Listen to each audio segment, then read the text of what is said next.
বন্ধুরা, আজকে আমি আপনাদেরকে একটি ছোট গল্প শোনাবো, যেই গল্পের মাধ্যমে আপনারা বুদ্ধিদীপ্ত হবেন এবং বুঝতে পারবেন গোপন কথা প্রকাশ করা কত বড় অন্যায়। চলুন শুরু করা যাক গল্পটি। বাদশাহ ও তার চামচা। এক বাদশাহ সর্বদা নিচুমনা ও ভীরুদের সাথে বসবাস করত। তারাও তার চামচামি করে সব সময় তার আশেপাশে ঘুরঘুর করত। ওদের মধ্যে আবির নামে একজন একেবারে বাদশার মাথায় চড়ে বসেছিল। একদিন বাদশাহ নির্জনে ওকে বলল, আমি তোর কাছে একটি গোপন কথা বলছি, কিন্তু সাবধান, কেউ যেন জানতে না পারে। আবির গোপন কথা না বলার জন্য হাজার রকমের কিরা কসম কাটল। বাদশাহ খুশি হয়ে বলল, আমার ভাই আমাকে হত্যা করবে বলে আমাকে সন্দেহ হচ্ছে। তুই সর্বদা আমার দিকে লক্ষ্য রাখবি, যেন ভাই কিছু করার আগেই আমি ওকে শেষ করে দিতে পারি। খারাপ লোকের পেটে গোপন কথা হজম হয় না।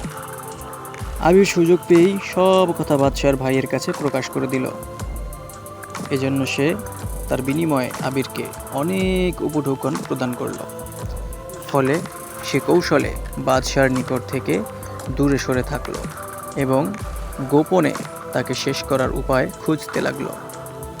বাদশার ভাগ্য ছিল মন্দ, তাই ভাইয়ের হাতেই সে খুন হলো।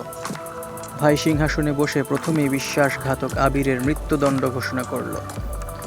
সে কেঁদে গড়াগড়ি খেয়ে বলল, আমার সদ্ব্যবহারের প্রতিদান বুঝি এই শাস্তি? বাদশাহ বললেন, গোপন কথা প্রকাশ করা হলো সবচেয়ে বড় অপরাধ। আমার ভাই তোকে এত বিশ্বাস করত, আর তার কথাই যখন তুই হজম করতে পারলি না, তখন আমি কোন বিশ্বাসে তোকে জীবিত রাখতে পারি? অবশেষে বাদশাহর আদেশে তাকে ফাঁসি দেওয়া হলো। এই গল্প থেকে আমরা শিখতে পারি, কারো গোপন কথা প্রকাশ করা চরম অন্যায়, এর পরিণামও ভয়াবহ। ধন্যবাদ এতক্ষণ আমাদেরকে সময় দেওয়ার জন্য। দেখা হচ্ছে পরবর্তী ভিডিওতে। লাইক করুন, একটি শেয়ার করুন, আপনার মতামত কমেন্টে জানিয়ে দিন।